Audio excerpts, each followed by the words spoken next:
Hello everyone and welcome back to the Easy Tech Steps channel. In today's video, I'll show you how to download and install VLC Media Player on Windows 11, one of the most popular and free video player software available today.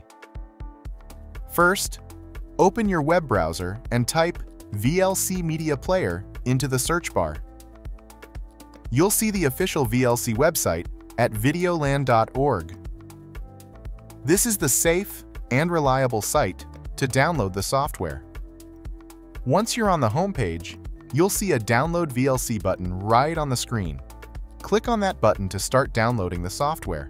If you're using Windows 11, the website will automatically detect your operating system and provide the correct version for you. After the download is complete, open the setup file you just downloaded. A window will pop up. Click Yes to allow the installation process to start. Now the installation interface will appear. Select your preferred language and click OK.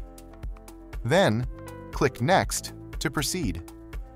Next, you can customize the installation components. If you're unsure, just leave the default settings as they are and click Next. Then choose the folder where you want to install the software, which is usually set to the C drive by default. Click Install to begin the installation process.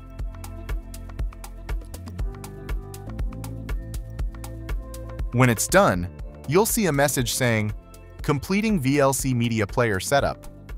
Click Finish to complete the setup, and the VLC player will open if you've selected that option.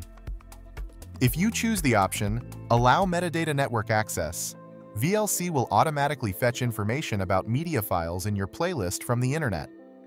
This information can include song titles, artist names, album covers, and more. The option Regularly Check for VLC Updates will enable VLC to frequently check for updates to keep the software up to date. That's it!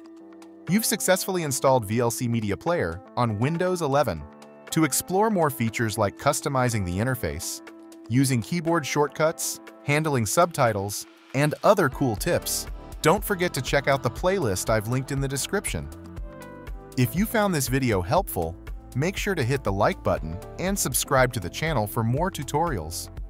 Thank you for watching, and I'll see you in the next video.